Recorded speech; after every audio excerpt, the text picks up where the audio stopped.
Bonjour et bienvenue à ma vidéo du mercredi. On parle beaucoup en ce moment du pouvoir d'achat.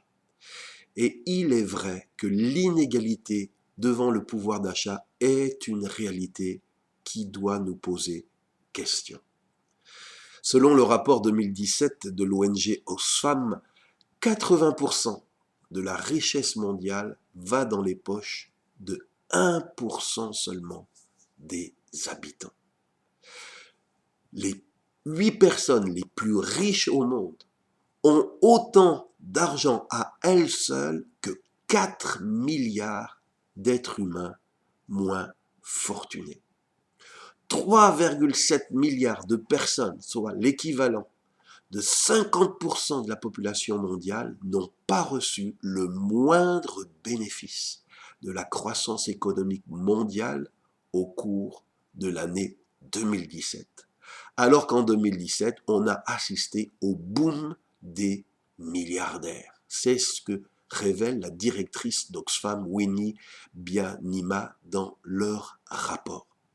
C'est donc vrai, au-delà de toute divergence politique, philosophique, religieuse, c'est vrai qu'il existe un problème de répartition des richesses sur notre planète. Il faudrait vraiment être de mauvaise foi pour le nier.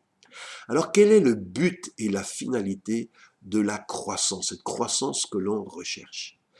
Il est dit dans la Bible, dans la deuxième lettre aux Corinthiens, au chapitre 9, que Dieu qui fournit la semence au semeur et le pain qui le nourrit, vous fournira toute la semence dont vous avez besoin et il la fera croître.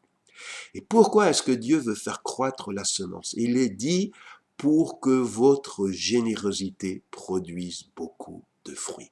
C'est ça la finalité de l'accroissement des richesses. C'est pas pour que certains s'accaparent le magot, c'est pour mettre en position de pouvoir être davantage solidaire par le partage et par la fraternité.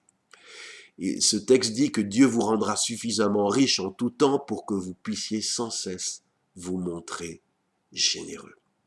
C'est ce que je voudrais partager dans cette vidéo, que nous avons mal compris le but de l'enrichissement, le but de la croissance. Et nous avons fait que certains se l'accaparent alors qu'elle est donnée par le Créateur en vue de nous montrer généreux. Puissions-nous réfléchir chaque fois que nos croissances, notre argent croît, quel est le meilleur usage ou pourquoi est-ce que cette croissance m'est accordée? Et plutôt que de faire un choix égoïste, de nous rappeler que ce surplus nous met en position de pouvoir faire du bien.